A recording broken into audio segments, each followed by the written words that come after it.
Georgia Democratic Senator Raphael Warnock, said that he's very encouraged by Joe Manchin's proposals and told NBC News, quote, "I have never been opposed to voter ID." You could accept this compromise, what Joe Manchin laid out, even if voter ID was part of it.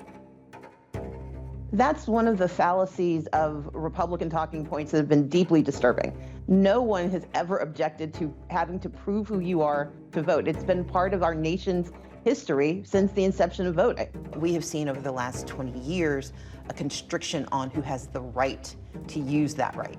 We have seen it through voter ID laws. Millions of Americans don't have the IDs required in this measure. Well, that makes it a lot harder for millions of Americans to vote. Unfortunately, voter ID requirements that may seem like common sense to some turn out to have a serious anti-democratic impact in practice. With these unnecessary and unjustifiable voter ID laws, which constitute, in my estimation, a poll tax. Dealing with these voter ID laws, this is not about voter verification, this is about voter suppression. When Democrats have organized efforts to register new voters, they've gotten some resistance from Georgia Secretary of State Brian Kemp. His office has rejected applicants whose names or addresses didn't check out. And when voters go to the polls, they have to show an ID.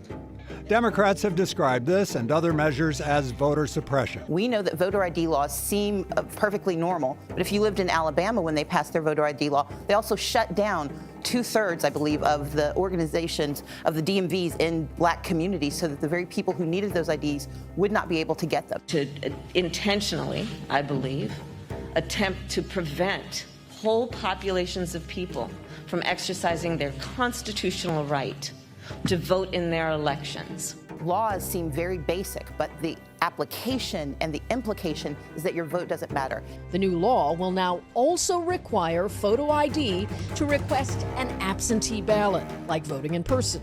It continues to, I think, will allow Georgia to have secure, accessible, fair elections. But the White House says that could discourage elderly, poor, and minority voters, less likely to have government-issued ID. Each and every time voter ID bills come up, they are proven to have an effect that suppresses the vote of working families and minorities across the state of Michigan.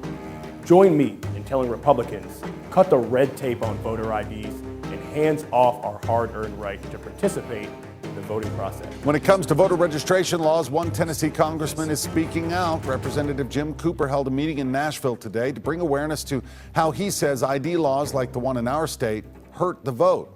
He says our state's law is the most restrictive and that it targets the poor and downtrodden.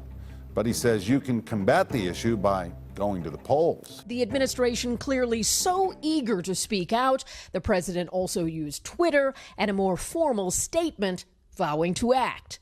That's one of the fallacies of Republican talking points that have been deeply disturbing. No one has ever objected to having to prove who you are to vote. It's been part of our nation's history since the inception of voting.